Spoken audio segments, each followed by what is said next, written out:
Romanceiro da Inconfidência, de Cecília Meirelles. Continuamos a leitura e compreensão de todos os poemas do livro. Hoje, o romance 44, ou da Testemunha Falsa. Se você está chegando agora, os links dos vídeos com os poemas já estudados estão aqui embaixo, na descrição deste vídeo, para você consultar quando quiser. Sejam todos muito bem-vindos. E para você que não me conhece, eu sou Valquíria.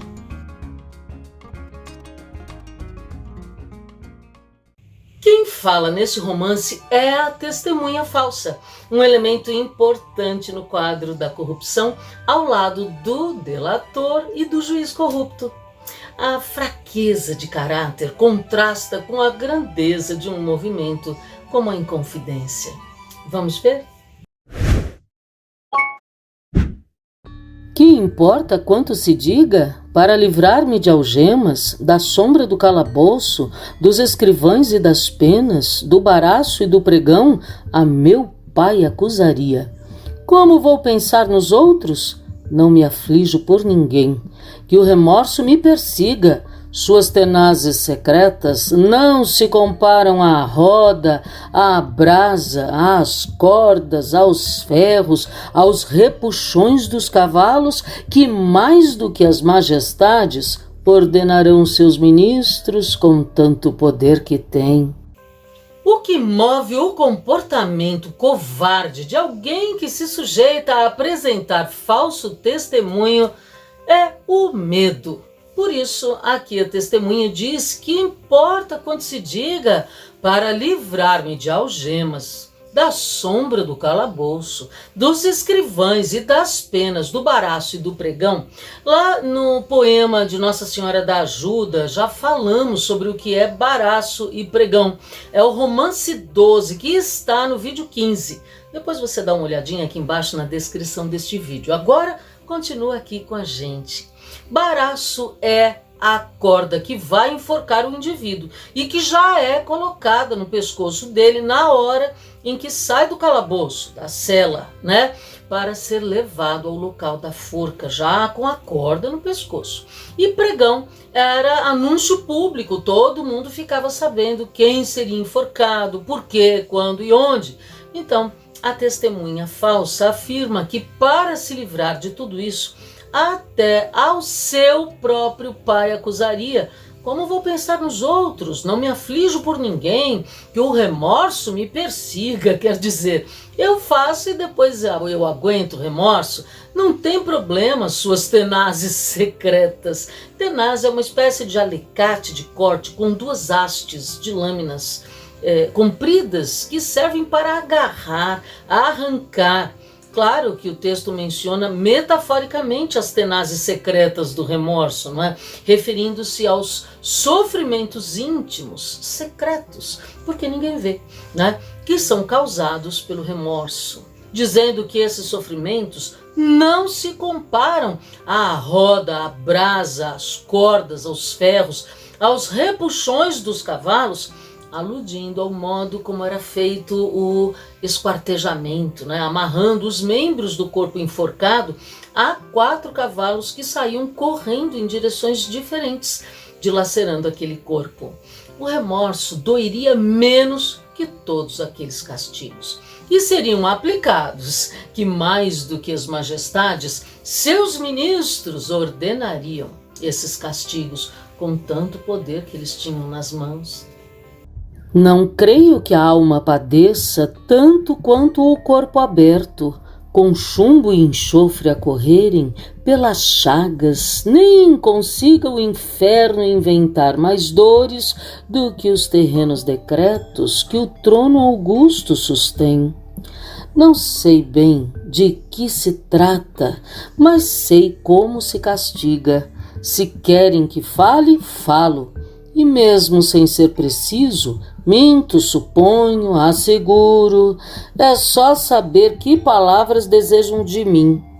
Se alguém padecer com tanta intriga, que Deus desmanche os enredos e o salve das consequências, se for possível, mas antes salvando-me a mim também.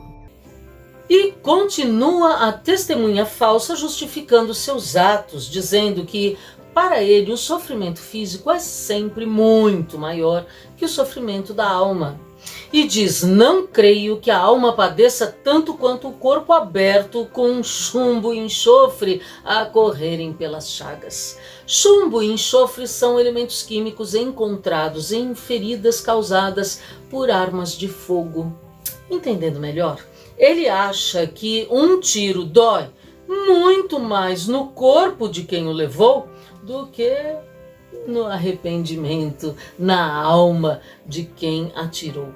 E também não acredita que o inferno consiga inventar mais dores do que os terrenos decretos que sustêm o trono augusto, ou seja, o que sustenta um trono no poder são os decretos tirânicos. Um governo se mantém no poder pela imposição do medo. Isto é, os sofrimentos causados pelos soberanos aqui na terra são maiores do que as dores que poderíamos enfrentar no inferno. Não sei bem de que se trata. Veja, ele nem sabe exatamente qual o crime de que ele está acusando alguém, mas sabe como se castiga. E para se livrar do castigo, ele diz: se querem que fale, falo. E mesmo sem ser preciso, minto, suponho, asseguro. É só saber que palavras desejam de mim. Se alguém padecer com tanta intriga, que Deus desmanche os enredos e os salve das consequências, se for possível. Mas antes, salvando-me a mim também. Veja, ele acusa o outro e Deus que livre o acusado das consequências e o livre também. Enfim, o medo o leva a ser fraco moralmente, um covarde, um pusilânime. Talvez um dia se saibam as verdades todas puras, mas já serão coisas velhas, muito do tempo passado. Que me importa o que se diga e de quem? Por escrúpulos futuros não vou sofrer desde agora. Quais são torpes? Quais honrados? As mentiras viram lenda. E não é sempre a pureza que se faz celebridade. Há mais prêmios neste mundo para o mal que para o bem.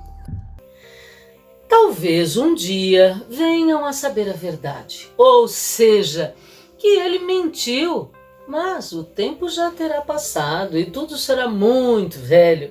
Ele diz: talvez um dia se saibam as verdades todas puras, mas já serão coisas velhas, muito do tempo passado. Vão dizer que ele foi covarde, falso, traiçoeiro? Ele já nem estará mais vivo. O que importa o que se diga e de quem? Por escrúpulos futuros ou por uma consciência moral no futuro, não vou sofrer desde agora. Quais são torpes? Quer dizer, quais são aqueles que ferem a moral? Quais honrados? Vamos lembrar que na época em que os inconfidentes foram traídos, os traidores foram considerados homens honestos. Joaquim Silvério recebeu prêmios, não é? Homens de bem. E os envolvidos no levante eram os canalhas. As mentiras viram lenda. E além disso, na história, nem sempre os honestos se dão bem. E não é sempre a pureza que se faz celebridade. Aliás, há mais prêmios neste mundo para o mal que para o bem. Veja os verbos no presente mostrando que esse desconcerto, essa desarmonia do mundo ainda prevalece na atualidade. Os maus se dão bem e os bons se dão mal. Essa história da mentira que vira lenda é aquilo que se diz, né? Uma mentira repetida 1000 vezes, muitas vezes, acaba sendo vista como verdade. Direi quanto me ordenarem, o que soube e o que não soube. Depois, de joelhos, suplico perdão para os meus pecados.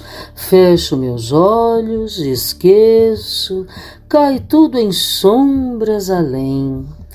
Talvez Deus não se conforme, mas o inferno ainda está longe, e a morte já chega à praça, já range na ouvidoria, nas letras dos depoimentos e em cartas do reino vem.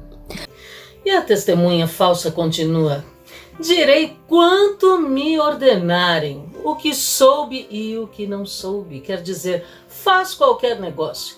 Depois, de joelhos, suplico perdão para os meus pecados. Fecho meus olhos e esqueço. Fácil, né? Eu faço, depois peço perdão. Cai tudo em sombras além. Isto é, fica tudo obscurecido mais para frente, com o tempo.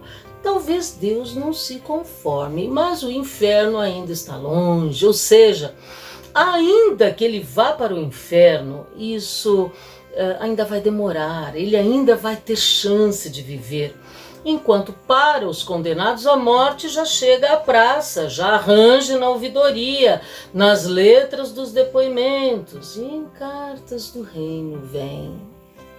Vede como corre a tinta, assim correrá meu sangue, e os heróis chegam à glória só depois de degolados. Antes recebem apenas ou compaixão ou desdém. Direi quanto for preciso, tudo quanto me inocente. Que alma tenho? Tenho o corpo. E o medo agarrou-me o peito, e o medo me envolve e obriga. Todo coberto de medo, juro, minto, afirmo, assino, condeno, mas estou salvo. Para mim, só é verdade aquilo que me convém. Vede como corre a tinta que vai correndo a escrever, na verdade, as sentenças. Assim correrá meu sangue. O sangue de quem morre para de correr, e ele continuará vivo, com o sangue correndo nas suas veias. Que os heróis chegam à glória só depois de degolados. Antes recebem apenas ou compaixão ou desdém, ou seja, não aproveitam nada, não levam nenhuma vantagem em ser heróis. Direi quanto for preciso para tudo quanto me inocente. Que alma tenho? Tenho corpo. Já que ele acredita que o sofrimento do corpo é maior que o da alma. E por que essas atitudes tão egoístas? Por medo de perder a própria vida. E o medo agarrou-me o peito, e o medo me envolve e obriga. Todo coberto de medo, juro, minto, afirmo, assino, condeno, faço qualquer coisa. Mas estou salvo. Para mim, só é verdade aquilo que me convém. Siga-nos no Instagram, lá damos algumas dicas de 30 segundinhos sobre língua portuguesa. No próximo vídeo, Romance 45 ou do Padre Rolim. Espero você!